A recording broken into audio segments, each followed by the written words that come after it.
यह लॉकडाउन के समय की एक कहानी है जिसमें एक विभव नाम का बच्चा अपनी माँ के साथ रहता था। माँ काफ़ी काम में व्यस्त रहती थी, अपने बच्चे को टाइम ना दे पाती थी और उनके साथ एक आया भी रहती थी जो लॉकडाउन की वजह से गांव में गई तो फंसी रह गई। विभव उससे काफ़ी घुला मिला था। विभव उसके साथ ही टाइम पास करता था, कहानियाँ सुनता था और सुनाता था। विभव 6 साल का काफ़ी बातूनी सा बच्चा था। आया उसको बहुत प्यार करती थी, उसी के साथ रहती थी। लेकिन संगीता उसकी माँ थी। माँ होने के कारण वह काम से टाइम ना दे पाती थी। जब काम ख़त्म हुआ तो विभव अपनी माँ से कहता है, मम्मा क्यों ना आप मुझे एक बोलने वाली गुड़िया लाकर दे देती जिससे मैं सारा दिन बात करता। संगीता इतना सोचते ही हंसने लगती और वह स्टोर रूम की ओर आगे बढ़ती। वह गुड़िया निर्माता कंपनी में काम करती थी, जिसके वजह से कुछ गुड़िया उसके घर में ही रह गए थे। उसमें से एक गुड़िया को उठाती है और वह विभव को देने की कोशिश करती है। वो विभव के पास जाती है और उस गुड़िया को देती है तो विभव उस बच्चे को गुड़िया को लेकर काफ़ी खुश रहता है। गुड़िया के अंदर अजब सा एक भयंकर रूप था।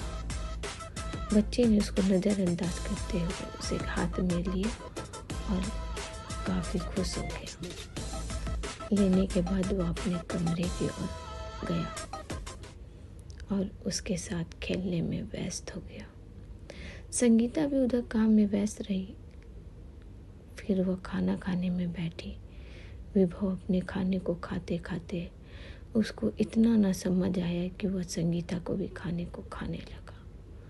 संगीता यह देखते देखते काफ़ी भयभीत हो रही थी।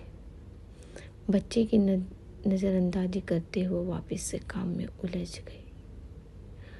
वह काम में उलझने के कारण विभव के कमरे से रात को आवाज़ आई। जब संगीता के कान में उसकी आवाज़ गूंजी तो वो विभव के कमरे में पहुंचती है। वह देखती है कि विभव कबर्ड के ऊपर बैठा है और बोलती है कि क्या तुम इतनी रात कबर्ड में कैसे चढ़े? तुम्हें समझ नहीं आ रहा है कि लॉकडाउन की मारामारी में तुम्हें कुछ हो जाएगा तो मैं हॉस्पिटल कैसे ले जाऊंगी, और वहाँ जाने के बाद तुम्हें कुछ इन्फेक्शन हो जाए तो? विभव इतना सुनते ही कहता है कि मम्मा ये गुड़िया मुझसे खेलती है, बात करती है, और वह हाथ दी मैं कबर्ड के ऊपर चला आया। संगीता इतना सुनती है और सोचती है कि ये क्या हो गया है। इतना सोचने के बाद कहती है कि चलो तुम मेरे नज़र के सामने रहना। उसको विभव को लेती है और लिविंग एरिया की ओर आ जाती है। अपने नज़र के सामने रखते हुए काम करती है। काम करने के बाद रात को वो फिर खाना खाने बैठ जाती है। खाना खाने के बाद फिर से वो विभव अपने कमरे में जाता है और संगीता उसको वापस से कबर्ड के ऊपर देखती है।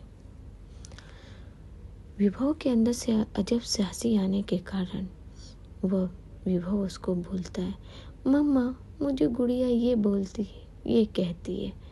संगीता इस बात को सुनते हुए सोची कि विभव कुछ परेशानियों में उलझ रहा है। इस वजह से क्यों ना हम ऑफिस से छुट्टी ले लें और विभव की पूरी ध्यान दें। वो बॉस से कहती है और 2 दिन को छुट्टी लेते हुए विभव के कमरे की ओर आगे बढ़ती है। विभव को कमरे की ओर आगे बढ़ते ही वह विभव के कमरे में जाती है और देखती है कि विभव क्या कर रहा है। उससे कहती है कि चलो खाना खा लो। तो विभव बोलता है मैं खाना नहीं खाऊंगा। उसकी मम्मा बोलती है क्यों नहीं खाओगे? विभव बोलता है कि मैं खाना नहीं खाऊंगा। अगर मैं खाना नहीं खाऊंगा तो मैं मर जाऊंगा और इस गुड़िया के साथ रहूंगा। संगीता इतना सोचती है और गुस्से में आकर्षित होकर विभो को एक लगाने की कोशिश करती, पर उसकी हाथ हवा के ऊपर रह गई और विभो और गुड़िया के अंदर से अचानक से हंसी की आवाज़ें जो सुनते ही संगीता काफ़ी डर गई और विभो कहता है कि नहीं, मैं खाना नहीं खाऊंगा।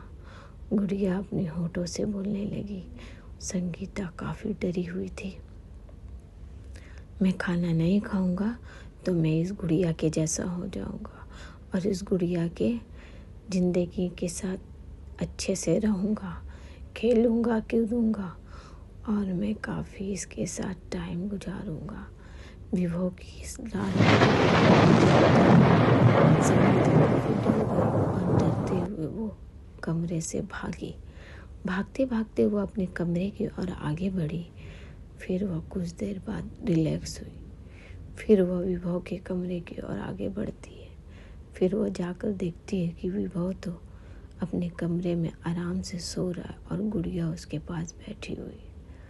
संगीता इतना सोचते हुए गुड़िया को अपने हाथों में लेती है और वह स्टोर रूम के आगे बढ़ती है। स्टोर रूम में जाते ही वह गुड़िया को टुकड़े टुकड़े कर कर एक बॉक्स में बंद कर देती है और रिस्ट्रक्शन के लिए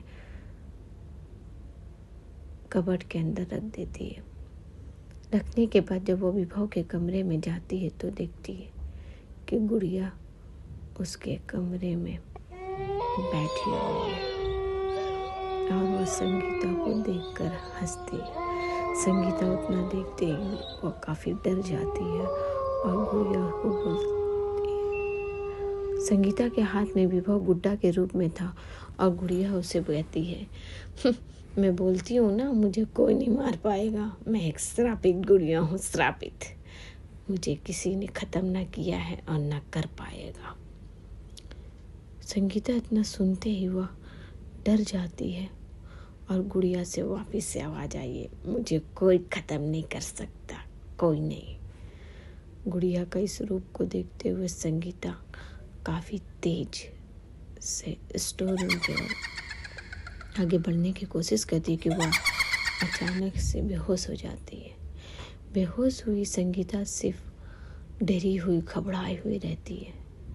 इतने में ही उसके ऊपर कोई अचानक सा पानी मारने के छींटे पड़ते हैं।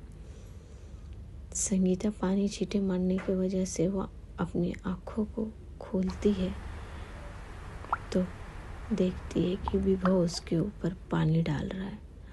विभो को वह जब अपनी धीमी आँखों से खुलते हुए देखती है तो वह अंदर से थोड़ा खुश होती है और विभो को अपने अंदर सिमट लेने की चाहत रखती है। विभो को जब अपने अंदर सिमट लेती है तो विभो कहता है, मम्मा मैं काफ़ी घबरा गया था और घबराने के कारण मैंने आई आंटी को फ़ोन की और उनसे कहा कि मम्मा की ये हालत है, तो आई आंटी ने मुझे बताया कि मम्मा के ऊपर पानी डालो। संगीता इस सब को सुनती है और विभो को अपने से दूर करके पूछती है कि बेटा वो गुड़िया कहाँ है। संगीता काफ़ी डरी हुई थी। विभो रोए हुए अल्फाज से कहता है, मम्मा मुझे सुबह से वो गुड़िया ना मिली, मैं काफ़ी निराश हूँ, वो गुड़िया मुझे पता नहीं कहाँ छोड़कर चली गई है। संगीता इस सब बात को ध्यान से सुनती है। विभो बोलता है, पता नहीं कहाँ चली गई है वो मुझे छोड़कर। संगीता इतना सुनते हुए स्टोर रूम की ओर आगे बढ़ती है और गुड़िया को देखती है और वह सोचती है कि मैं इसे माचिस से जला दूँ। इतना सोचते वो माचिस से जला देती है